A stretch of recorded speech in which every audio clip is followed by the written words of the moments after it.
the shortest path to success is not a straight line. You don't want to have regrets when you're on your deathbed, right? Or when your sort of grandchild is asking you, saying, look, what were you doing when something, this significant was happening all around you in the country?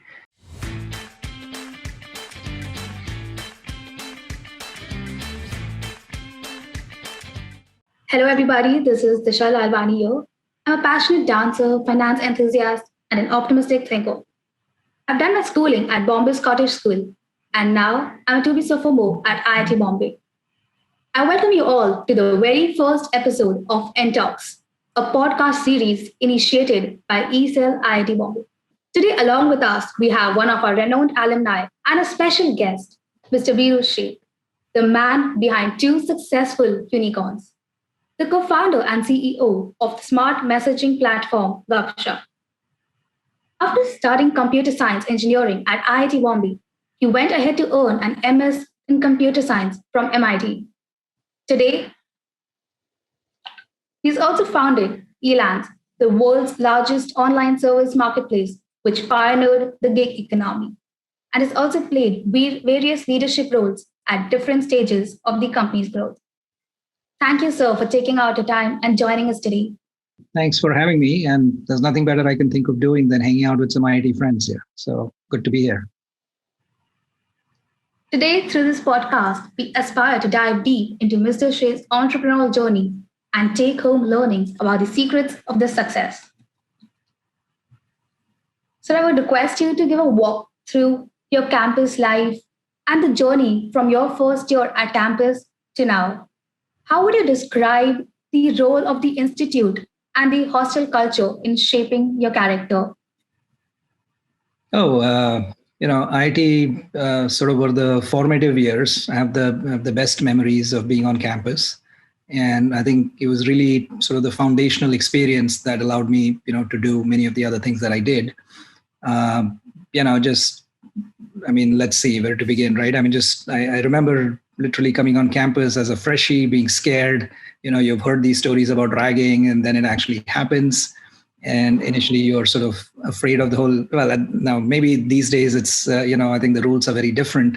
I don't know, right? But I'm talking about, I came in 87 and I graduated in 91. So at that time, we still used to have a little, it wasn't, it was mild. But overall, I think the experience led to creating some great friendships, right? And a lot of bonding, a lot of camaraderie.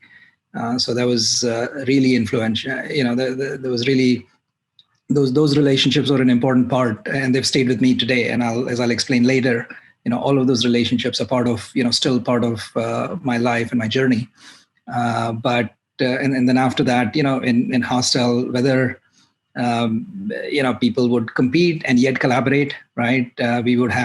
We'd have pranks between different wings, right? We were in the third wing. There was the second wing that had, we'd have a rivalry.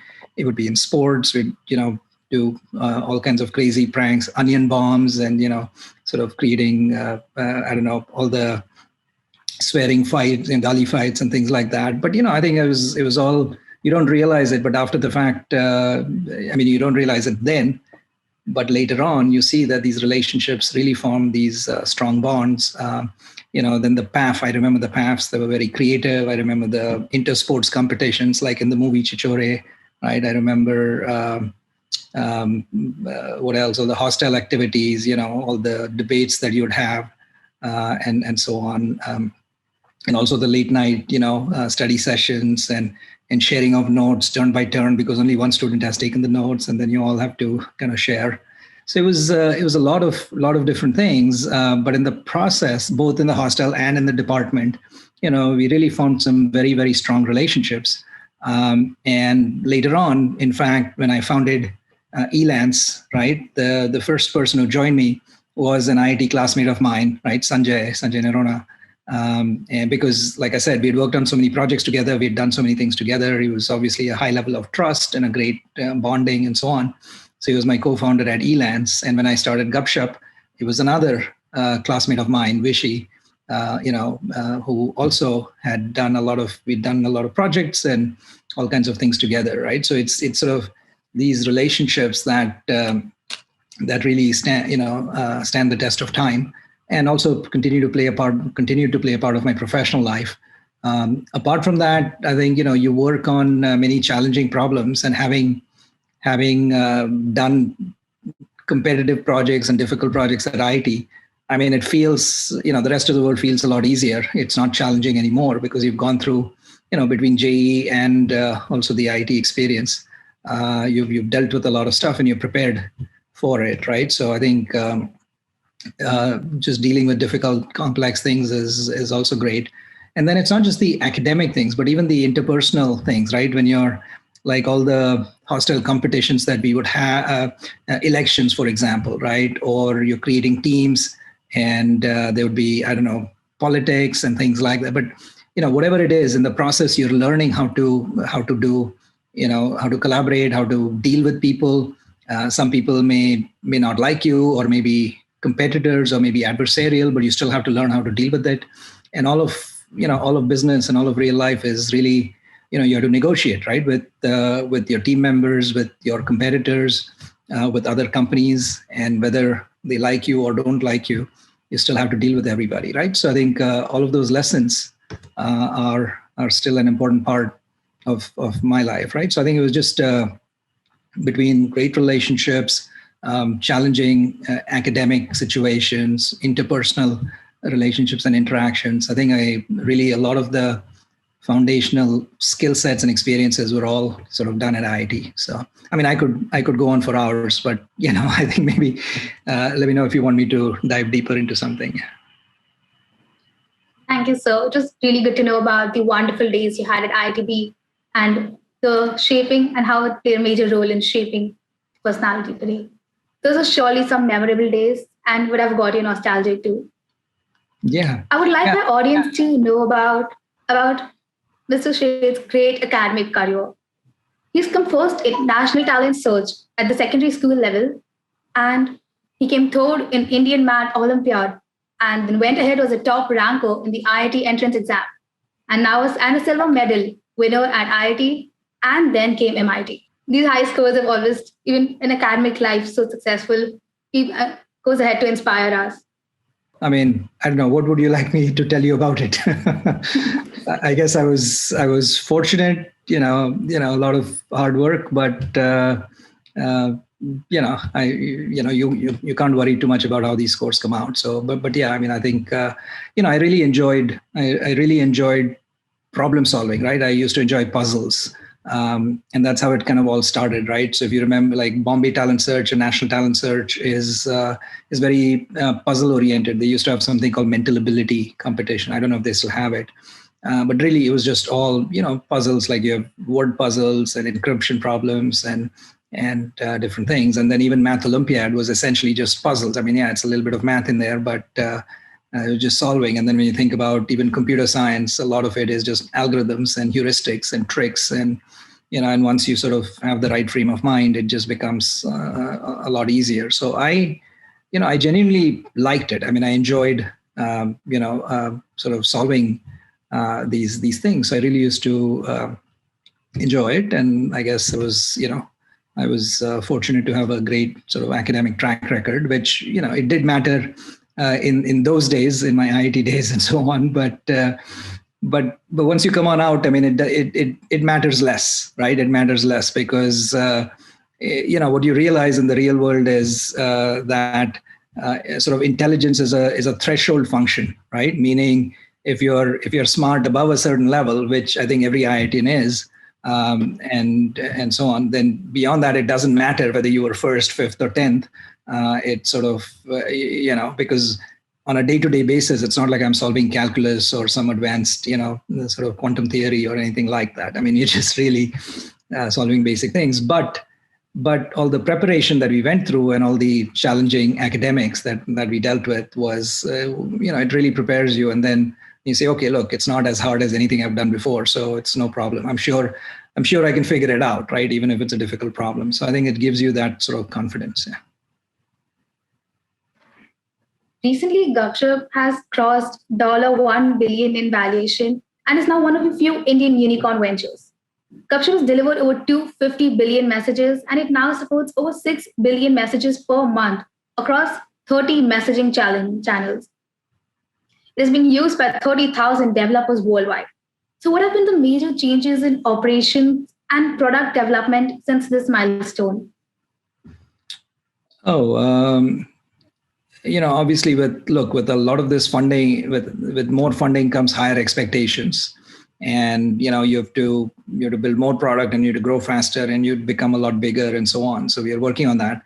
I think really well. Let me see. Without getting into too much detail, let me just share kind of what we did before and what we're doing now, right? So basically, we are a messaging platform. Okay, all the messages that you receive on your phone today from a bank or an e-commerce company or an airline and so on, right? You get these SMS messages which say, yeah, your credit card payment is due, or your order is confirmed, your package has shipped, your food is arriving, your flight is booked.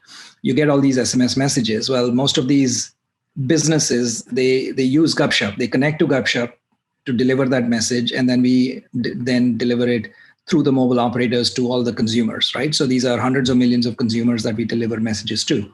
Now, traditionally, all of these messages were basic SMS. They were really simple notifications. But now what's happening is there are newer channels that are emerging, right? WhatsApp is one example, or Telegram, or Skype. And then Gupshop itself has launched a new channel called GIP, which is GIP, which just stands for Gupshop IP messaging channel, right? So with all of these channels now, it's no longer just simple messages, one-way notification, right? It's actually more rich, interactive messages with two-way conversations. So when you can do these two-way conversations, then it gives rise to a whole new space called conversational messaging, right? And the simple idea is any consumer should be able to chat with businesses as easily as they can chat with friends, right? So instead of calling the call center and staying on hold with your bank, until they pick up the phone, what if you could just send them a text message saying, hey, why did you charge these fees? Or show me transaction details. Or, I want to report fraud, for example. Or when the e-commerce company tells you your package is arriving tomorrow, you can say, I want to reschedule my package delivery, or I want to, upgrade my flight, or give special instructions for food delivery. You can do all that just by chatting with those things. And then when you add AI, right, artificial intelligence capabilities with natural language processing and things like that, then businesses can even automate these responses. So they don't have humans on the back end responding to these conversations. They can actually automate it, right? So now that is great, because for consumers, they get quick and instant responses, while businesses, can automate and sort of do it very cost effectively. So this whole new space around conversational AI and conversational messaging is what we are focused on. That's where we are seeing a lot of growth. In fact, we are hoping to, work with IIT faculty and students, and both on campus, and then also hire them. But we would like to deepen all our relationships with IIT, and I think it's a great opportunity, because it's a great opportunity for Gupshup as well as for IIT Bombay, because if you think about it, messaging is a big part. In India, everybody uses messaging. That's how they communicate. And, IIT has the opportunity to sort of become one of the foremost institutions working on sort of conversational AI, right? Whether it's text or voice-based AI messaging. I think there's a huge opportunity to do that. So now Gupshup is, of course, very interested from a business standpoint, but I think there's a lot of interesting academic problems to be solved as well. So anyway, I think we are looking to do that. But that's what I'm excited about, and I think it's a really big deal, because I think every business over time will have to build these experiences. So everyone from the small restaurant or the corner grocery store, like that restaurant, I don't know if you still have it, but outside main gate, right? RK, it used to be RK and SP, and even near the YP gate, right? All of those restaurants, wouldn't it be nice if you could just chat with them and say, hey, deliver some food, or, can you send this or send that? But I think every business, including small businesses to large institutions, right? What if you could send a message to IIT itself saying, or to your professor saying, what's the homework? When is it due? Or, what's the status of my account? When can I pay? How can I pay my fees? All of that could happen just through messaging. So hopefully, through this podcast, I can find some students that are willing to automate some of these things. And, if they're interested, we'd love to support them as well. Yes, so surely I believe with Gupshop, we have successfully taken the mess out of messaging and magnificently evolved with the changing times. The dynamic idea of conversational messaging and incorporating AI, automating the operational procedure, has played a major role in effectiveness and reducing the manpower. Going ahead, go on. Generally, in an entrepreneurial journey, the idea with which one begins with undergoes several stages of molding and transition, and with the final product sometimes being entirely different. Remembering the initial days of your startup journey, how do you think Gupshop evolved from its sapling stage to now a billion-dollar company? Oh, exactly like you said, right? It's there were a lot of twists and turns, right? So as they say, or as I like to describe it, the shortest path to success is not a straight line, unlike in geometry, right?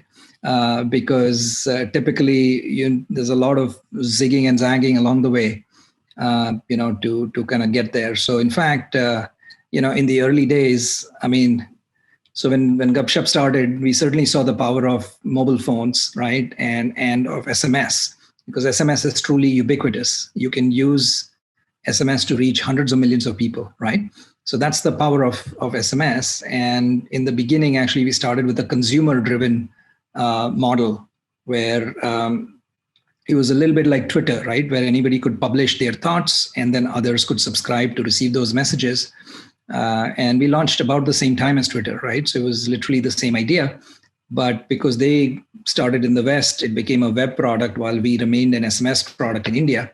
And it was actually very successful, right? It grew to about 70 million users in India, just explosive growth, right? But it was very expensive to subsidize all those messages because we had to pay the operators.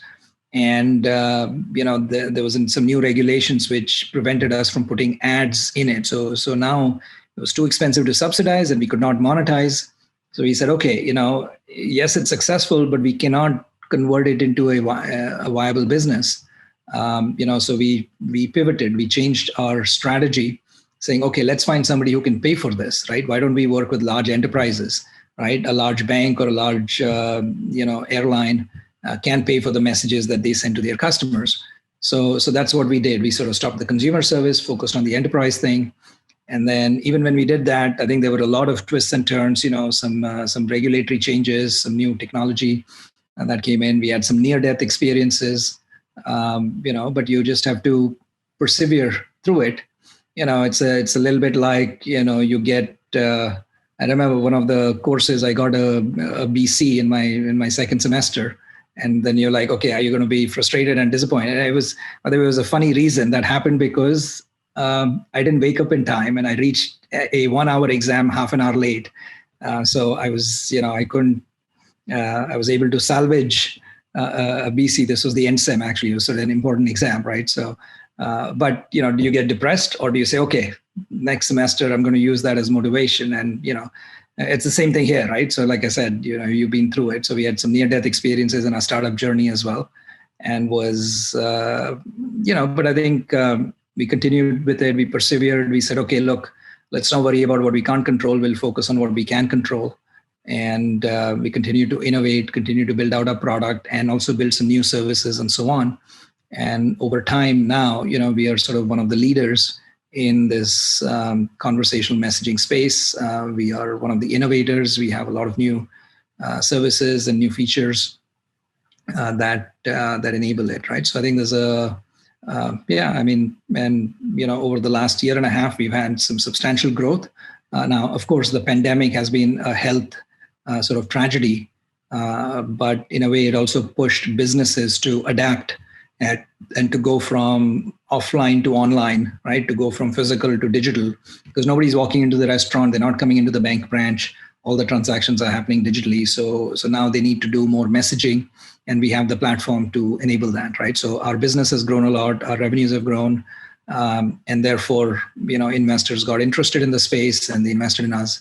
And actually, now we are even more optimistic, right? Because now we have a lot of resources to do even more innovation to have more salespeople to reach out to more customers and so on. So I think there's a lot of new developments coming up that we are excited about.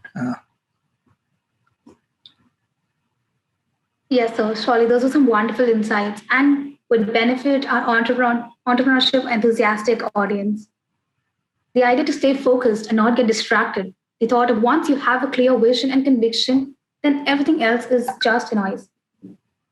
It's surely inspirational and some learnings which will help us throughout our journey. So have you ever seen yourself stuck in a catch-22 situation? And how did you find your way out of it? Some words of wisdom for the nascent entrepreneurs encountering such a scenario. Okay, well, I think so. Firstly, I guess you're the e-cell, right? So I'm assuming there's a lot of your members that want to be future entrepreneurs. So first is sort of go in with the eyes wide open. Okay, I think you may hear all the newspaper headlines and stories about unicorn valuations and successful companies and so on. The problem with that is newspapers never write about companies or entrepreneurs that fail. And fail is a wrong word because entrepreneurs never fail, right? It's sort of a learning opportunity and you can grow and so on. But when a company is not doing well, right? I mean, like even with Gupshop, right? I mean, we've seen a lot of coverage over the last 3 months, but like the previous 3 years, there was a lot less coverage, right? So the point is, you have to get into entrepreneurship because you get in for the right reason. Okay, it can't be just money because there are plenty of other easier ways to make money or a guaranteed salary or a job and things like that, right? But entrepreneurship is you're really you're passionate about something, you want to build and innovate, but you should anticipate that some things will work, some things will not work.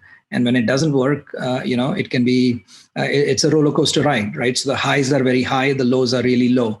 And it really is the ultimate stress test of your psychology, right? It's sort of, if you're the kind that has huge emotional swings, I mean, you're not going to be able to survive because on some days it's really depressing. You're like, oh, we're running out of money, our product's not working, our customers are not paying us, our employees might leave. I mean, there's all kinds of things that are happening and it just can be really, really stressful. And you still have to stay focused through all of that. And it's, it's easy to read a book about it or to sort of discuss it theoretically. But when it happens to you practically, right? And it happens to you because, look, you may have taken money from your friends and family, and a lot of your personal relationships are deeply entangled into your startup. I think that can be really, really stressful, right? So you should anticipate that. You should be ready and prepared for that and be able to persevere through that, right? So I think, so firstly is just sort of get in with eyes wide open. It's not all, just up into the right. It's not all sort of roses and fun. I think there's a lot of thorns along the way. There's a lot of challenges along the way, and you kind of have to deal with that. The other is, it will likely take a lot longer than you think, right? Because in strategy meetings or in sessions, you can say, oh, look, we'll do this, then we'll do that, then we'll do that. Well, each of those steps might take 6, 12, 18 months to do. And by the time you finish doing that, the world itself has changed because other people have done other things, new products, new technologies, new competitors might pop up. There may be, and the worst is there are factors outside your control, right? What if there's a crash on Wall Street? I've lived through 2 of those, right? In 2001 and 2008. And maybe a third one was sort of the pandemic period as well. There's nothing you can do about it, right? It's sort of outside your control, but it affects you. Right. And then if you, so you can't take it personally. Right. And even if a business is struggling, right, you have to be careful to separate yourself from your business. Right. And by the way, I think that's really what happens. I mean, think about IIT students, right? I mean, they've probably all done very well through, elementary school and high school. They've gotten good grades and they've gotten through JEE and even at IIT, right? If you study hard and do well, you get that, right? So it's sort of just straight line success. And then suddenly when you come into business, it's not like that. It's not that, oh, if you read all the books and you study hard and you take all the notes and you prepare for it, then you should get a good grade. Well, that doesn't work in a startup, right? In a startup, you may do all of those things, and still some external variable happens. And it's like in an IIT course. Imagine if something happens, the professor tosses rolls the dice and then decides to give you a C, even though your exam was good and your work was good, right? How are you going to deal with that? I mean, you'd go crazy, but in the real world, in an entrepreneurial journey, things like that happen, right? And it's really, really hard for, I think most of us who've gone through these IIT experiences, the track record of success is actually misleads you into believing that you're always going to be successful in everything you do. And that's not how it works. And even, if you look at sort of my journey, I mean, look, we are talking after some good things have happened, but like a year ago or 2 or 3 years ago, it didn't feel like that, right? And for example, we spent 10 years without funding, right? So for many, many, many years, you feel like, oh, we are not going to be successful, or it's not going to work, or what's going to happen. So anyway, I think, this is the part of it that the media often doesn't cover it, because sometimes it's not an interesting story, or they'll only talk about the outlier successes. But I think startups have a very high mortality rate, and in fact, infant mortality is very high in the early stages.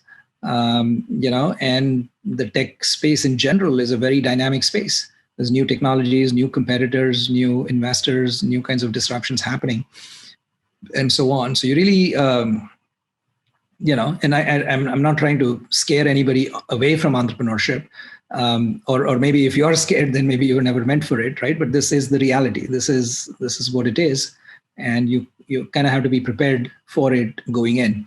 Maybe the last thing I'll add, because I see this from a lot of young IT students that we hire, another problem, and I used to be like this, right? So I can relate, but every one of us are always used to comparing, like, okay, I got this grade, what grade did that person get? What did you get? What did they get?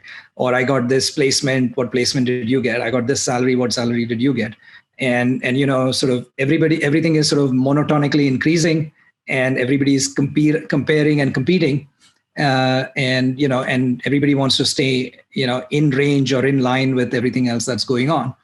Well, in an entrepreneurial journey, you're going to have ups and downs. And when somebody is going up, you're going down, or vice versa. And if you say, wait a minute, I should get that because that other person is getting that, because that's how, it works in the job market and the salary market. Well, unfortunately, the entrepreneurial journey, will not work like that, right? So I think that's also a challenge as well. So I think it's very, very different from what you're used to through an IT experience before and after. So if it takes a lot of sort of mental fortitude, right? It takes a lot of emotional maturity. It takes almost like the ability to have a Zen-like calm, even when in the middle of chaos, to be able to survive and navigate and succeed, and so on. So anyway, I can go on, but let's pause there. Yes, it was very rightly said that in an entrepreneurial journey, you need to get in with eyes wide open. It's an ultimate stress test. It's a roller coaster ride where the highs are very high and the lows could also be extremely low. The true essential spirit is courage, conviction, and confidence, the can-do attitude that keeps a person going through this journey. So how do you think your journey through Wall Street and Elance and now Gupshop has changed your perspective about entrepreneurship as a career choice? I mean, look, I have the benefit of hindsight. So my it's not a fair question, because obviously I love it, because my journey has been net it's been great, but I think more than that, what I like about it is I'm a tinkerer, right? I like innovating. I like finding problem solving puzzles. I used to do that. These are just different kinds of puzzles, but it's still the same thing. I like sort of finding new ways of doing things. So that's exciting. I think the other reward is, you get the ability to have massive impact, right? Because you're building products that'll be used by millions of people, crores of people, and so on. You have the ability to, as they say, make a dent in the universe, right? And those are those are the rewarding parts of the journey. I think even the stress and so on, right? I think to me, honestly, I find it stimulating, right? I think when the chips are down, when things are difficult, actually, it forces you to be even more focused. It's scary, but it sort of makes you feel more alive, right? I mean, you're really solving, interesting problems, difficult problems, and trying to overcome these challenges. And I do think, ultimately entrepreneurship is great. It's great for the country. It's great for society. I think it's probably the best sort of prosperity generating machine in the world, right? Because imagine, just think about it, right? An entrepreneur sort of, comes up, basically starts with nothing except an idea and just using ideas. And then of course, funding and help and a lot of help along the way can basically produce, something out of nothing, right? And imagine if you had lots of startups creating a lot of value and wealth. I mean, that can work wonders for India and other societies as well, right? So I think it's certainly good. I think it should be, as a society, we should all support entrepreneurship in general, and even individual entrepreneurs, right? And even, and I was commenting on it earlier, even when entrepreneurs, if and when they fail, I think there is no such thing as failure. That's sort of the wrong word almost, right? I would describe it as, these are sort of learning experiences.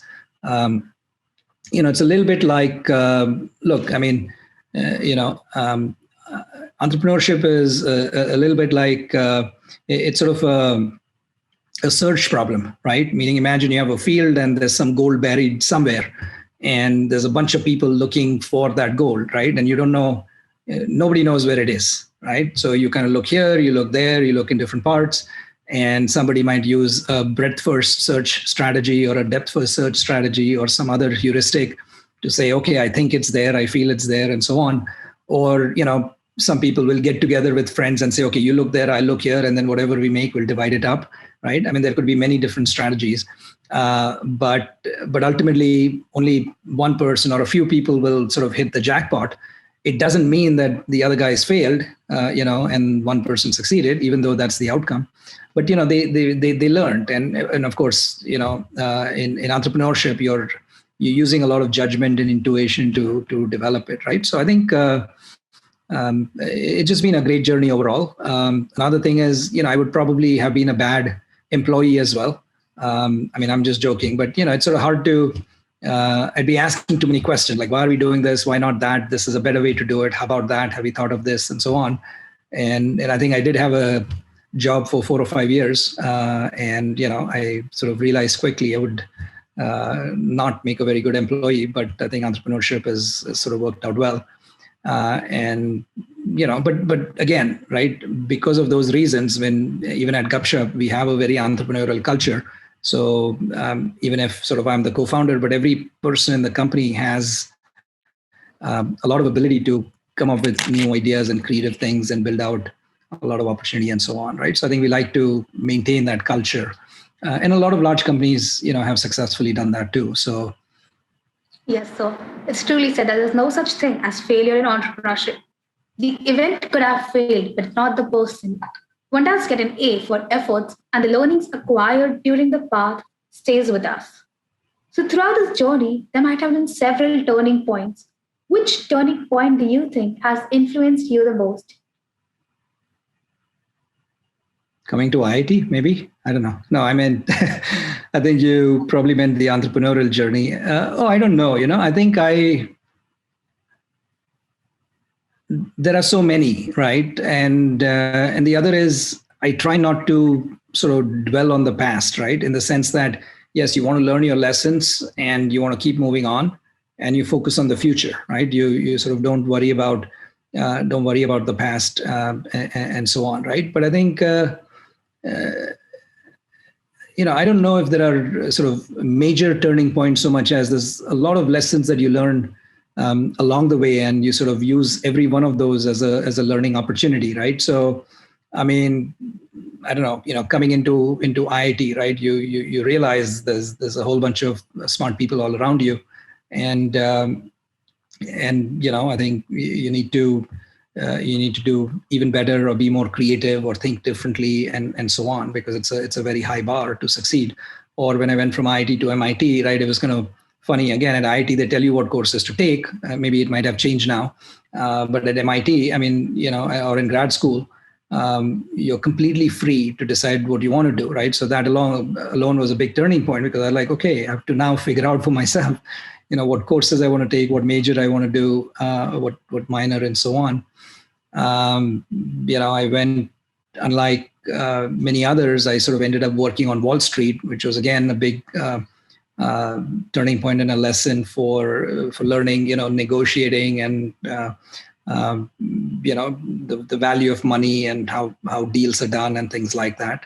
I think even at Elance, there were numerous ones. I think we on the one hand, we raised a lot of money, and then there was the dot-com bubble burst, and we shifted our strategy from B2C to sort of a B2B model. But many years later, we sort of pivoted back, right? And I think with hindsight, you could have said, oh, we shouldn't have distracted ourselves. We should have continued with it. But every decision gets made in the context of what's happening right then. And you don't get the chance to say, okay, now that I know better, I would have done it differently. Well, it doesn't work that way, because at any point when you're making the decision, you don't know what the future is going to be, right? So really, I think it's really, you have to, you just have to deal with it. You have to do jugaad, really, And I think, in a way, I think Desis make great entrepreneurs, right? Because, like at least growing up in Mumbai or in other places as well, sometimes, there's a I don't know, a bus strike or a taxi strike, and things don't work, or it's raining heavily, and everything is stopped and the trains are not working, things, and there's so much traffic, nothing works on time, and so on. And we all get, in a way, we get used to it, right? And you say, look, you can't agonize about it. You just deal with it. You adjust and you move on, and you continue doing what you're doing, right? So the fact that a lot of IITians, they come from very difficult circumstances, but they overcome huge odds to get to where they have. And entrepreneurship is a little bit like that. You sort of you can't get frustrated when things don't work. You can't get hassled. You sort of have to deal with it, and it's hard, and it's challenging, and it's frustrating. But you just say, look, what can I do? I stay focused on what I know works, and you keep learning, right? You have to be a constant learner, and so on. And I think a lot of those skill sets are very, very valuable in entrepreneurship as well. Yes, so along the same lines, so how do you think has the COVID period been for you from a personal point of view, and even from the business standpoint? Well, from a personal standpoint, it's just terrible to see the tragedy worldwide, right? And especially in India over the last month or so. But even US, which has had so many deaths, and countries all over the world. So it's really hard to see that, and it's also created sort of huge inequality issues in society, in the world, and so on, right? Because as certain kinds of laborers simply, their jobs just evaporated overnight, and it's hard to even make a livelihood. And on the other hand, some other stock markets have been doing extremely well, and so on, right? So I think there's some adjustments I think that governments and politicians and society is going to have to do, right? So from a personal standpoint, it's just been hard. But on the other hand, I've also been amazed by sort of the the coming together and people helping other people and the camaraderie and the bonding and so on, right? So and the resilience, right? People are saying, okay, look, we will overcome, right? We will deal with this and overcome it. So yeah, I think that's good from a personal standpoint. From a professional standpoint, I think the tech industry overall, and in particular ours, the messaging or conversational AI and so on, that industry has, in a way, just benefited a lot because as businesses have to adapt to the pandemic, where you can't do physical interactions, you have to do digital interactions, right? You can't from offline to online. As they do all of that, they need to use the kind of technologies that Gupshop develops and other companies like us develop, and in general, right? So whether it's cloud computing, whether it's AI, whether it's conversational and messaging, and a lot of other digital services, software-based services, have just done extremely well. I mean, that's reflected in the stock market. It's reflected in all the unicorn funding announcements, and so on as well. So, and I think to some of the things I was saying earlier, this sort of, just to reiterate that point, that as an entrepreneur, things happen that you cannot control, that are external factors. These are external shocks, right? And they affect you, and they affect your business, right? And some businesses have been dramatically and negatively affected, while others have been positively impacted. In fact, even in our case, by the way, it's sort of the first 3 months. So this is last year, April, May, June, business was down quite a bit because there were lockdowns, even e-commerce and other things were not working. But then in the second half of the year, it just turned around and really scaled up a lot once people started adjusting and adapting to the circumstances. So a lot of this is being entrepreneurial just means you have to be nimble, you have to be ready. You have to be prepared to be conservative when you see a threat happening, but then you have to be very aggressive when you see opportunities emerging, right? And you have to just stay calm, right? Because again, it's not your fault or as to why this is happening. All you can do is, okay, given that it's happening, what are you going to do about it? And that's sort of important. So anyway, that's about the pandemic. Yes, sure. So the pandemic has played a major role in digitalizing a lot of sectors. And the people who have converted adversity into opportunity by adapting quickly have made major profits here. Coming to the next question, one of the questions lingering in people's mind is, how would they develop a team to create a startup? How would you describe your journey to find the perfect team? The role a perfect team plays in an entrepreneurial journey. Well, to start with, there is no perfect team. I think so when you're building, one of the things about entrepreneurship that, again, many people, especially tech people, don't understand is, a big part of the job is salesmanship, right? You're always selling, and people don't realize that. But look, you're selling to investors to give you money. You're selling to employees to come join you and support you. You're selling to customers, of course, to buy your product, right? You are selling to your service provider, meaning to your landlord, to give you a better rate because you can't afford too much, or to your accountant or to your lawyer, saying, look, I can't afford the fees, but trust me, I'll pay you more later, I think, and so on. So you have to be very persuasive. You have to have, sort of conviction, courage, persistence, ability to deal with the no, and so on, right? So when it comes to building a team, you have to, it's a combination of things. You have to infect them with your passion and your excitement about, why are you so excited about what it is? How big can the opportunity be? And if that comes to happen, how will they benefit? So I think it's important to, because very likely a startup can't pay as much, in the early stages, may not be able to pay compared to what a large company might pay them. So you have to sell someone or convince them, saying, look, yes, it's a lower salary, but I'll give you more equity, and the equity will be worth a lot when the business becomes bigger. and so on, right? So it's important to build, attract the right kind of people, good people. And that's where, oftentimes when you start with sort of your trust, chances are it'll be your, IIT classmates or batchmates or something, and that you'll work with.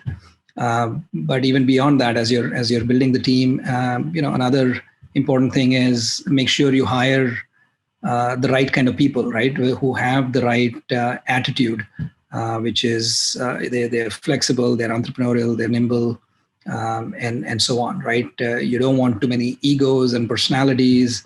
You don't want anger and temper tantrums. You need a lot of maturity, because there's enough stress as it is in a startup environment, because you're building something hard.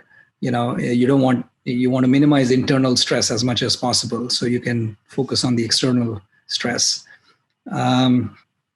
I think you also have to be careful about the kind of people you hire at different stages of growth, right? There's a very interesting Silicon Valley story, and I won't go into all the details, but at the early stages, you want to hire commando-like people, right? And those people they need very little support. They can travel entirely by themselves. Everything they need is on their backpack. And, you can sort of parachute them into foreign territory, and they could establish a beachhead, right? And create a lot of damage with very little support. And then at the next stage of growth, you want the military types, right? Which means they work in sort of large formations, in sort of, in large groups and teams with a lot of support and infrastructure and logistics. But they can start from a small territory that the commandos have captured and expand it into much larger territory. And then at a much later stage of growth, when things have happened, then you need the police kind of people, right? Who can just make sure they maintain law and order and make sure everything is peaceful and nothing is breaking down and things like that. So that sort of, those sort of mental attributes are also important to hire. And then lastly, as I was saying, there's no perfect team. I mean, you try to hire the best people you can as fast as you can as you're scaling up. But it may or may not be perfect. If you think about it, I'm waiting for the perfect person to join. I mean, there's no such thing. You have what you have, and there's a certain job to be done, and the time is now, and you can't wait for that.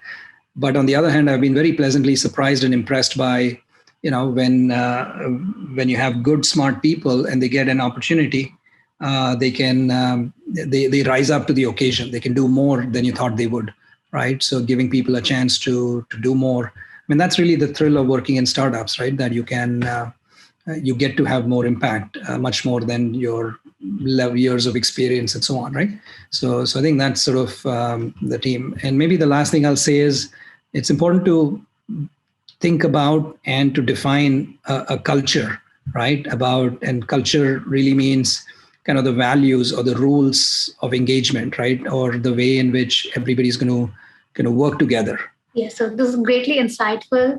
And the different mental attributes that are vital during different stages on the journey. To steer away from being a people pleaser, but having a thriving platform where one can be vocal about their thoughts and work together. Concluding it, so what message would you like to give to the Institute students exploring entrepreneurship and to the crowd hearing this podcast at large?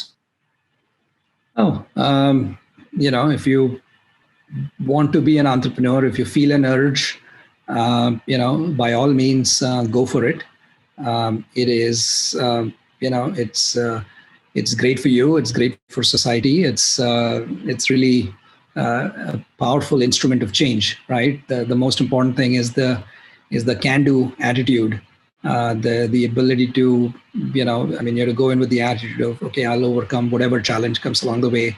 I'll figure out a solution. I'll build it, and so on. So I would certainly encourage everyone to be entrepreneurial. Now, that doesn't literally mean that you have to be the one starting the company necessarily. It could be that, or it could be, go join somebody else who needs other entrepreneurial people. You can be part of a team as well. But it's really, to me, entrepreneurship is a lot about mindset, right? And the mindset is one of innovation, of you see a problem and you try and you think about how it could be better, and then actually try and solve it. And it's about being persuasive, convincing everybody. It's about being perseverant and persisting through thick and thin, through challenges and so on. It's about getting away from this one-upmanship, right? Saying, "Oh, my salary, their salary," comparing constantly. I think that's not going to suit you very well. It's not an easy way to make money, right? So I think don't do it for the wrong reasons. It's not quick by any stretch. So again, don't expect dramatic things, right? So be ready to deal with it, to be extremely challenged. Learn as much as you can from others, right? Find mentors, find other people who've done it, right? The most amazing thing about Silicon Valley actually is the fact that there's a lot of people with experience who who are willing to share it with others, right? So, and I get asked all the time, and of course, there's just some natural time limit to how much I can help, but most entrepreneurs in general are willing to pay it forward, right? Because I've benefited from many other entrepreneurs who went ahead of me in giving me advice and helping me along the way and so on. And I do that a lot as well, right? Whether it's investing or advising and so on. But obviously, everybody has time and ability and limits and so on. But there's so many, the entrepreneurial pool and the experience base is increasing dramatically. So I'm very excited about the opportunity in India. And, I think the next 20 years could be sort of one of the biggest eras of wealth creation in India worldwide. I mean, it could be one of the biggest eras worldwide because if you look at what happened in China over the last 20 years, right? I think with sort of a little bit of a phase lag, I can easily see that happening in India, and even before that, it was similar to what happened in the U.S. as well. The whole sort of recent entrepreneurial cycle related to the tech industry. So I think the opportunity is immense. I mean, even after even after the career that I've had, if you asked me, I would rather be an IIT student just graduating, in the next year or two, than where I am, because there's just so much more opportunity. There's so much more, infrastructure services. It's become a lot easier to create new things, to build new things. And there's such a can-do energy out there. So absolutely. I mean, you don't want to have regrets when you're on your deathbed, right? Or when your sort of grandchild is asking you, saying, "Look, what were you doing when something, this significant was happening all around you in the country?" You don't want to say, "Oh, I just sort of did my own thing, took a simple job and didn't think about it at all." It's sort of like, I wouldn't want to be in that position, right? So if you feel like it, you got to do it. You got to take risks. And the funny thing is actually, in some ways, there's very little risk, because even if the company doesn't succeed, you're just that much more valuable and knowledgeable to the next company that you join, because your entrepreneurial experience, your mindset is very different from somebody who hasn't done it, right? So I think if you think of it that way, there's no risk. Maybe the only other thing I'll add is, just don't go chasing just the highest salary wherever you get it. I think optimize for learning, especially in the early stages of your career, right? Go where the action is, go where interesting things are happening, people are solving interesting problems, where you have an opportunity to learn, to observe, to have great impact and so on. Because, I don't know, you might get a couple of lakhs less in the next 1 or 2 years, but it'll translate into a couple of 100 crores more, in the years thereafter, right? So I think you sort of think about that math carefully. I think people who solve hard problems and solve entrepreneurial things are always in high demand, and there's a huge premium for that as well, right? So anyway, I can go on, lots to share, but if you think you want to be an entrepreneur, go for it. I think, and good luck to you. Yes, so it's truly said, be where the action is. Listening to your wonderful journey from graduating at IIT to becoming a successful Indian entrepreneur will surely inspire the young aspirants and pave the way for greater world leaders emerging from IIT. It has surely been a highly enriching experience for each one of us. Thank you so much, sir. It was great having you here with us today. Your valuable words of wisdom and learning and from experiences has greatly enthused me. It's an honor and amazing opportunity for me to be here. Well, thank you. And thanks for having me here. I really enjoyed talking to you. Like I said, I'd love nothing more than hanging out with, IIT friends. So thanks again. And hopefully, it was useful and hopefully will inspire some of the IT students out there.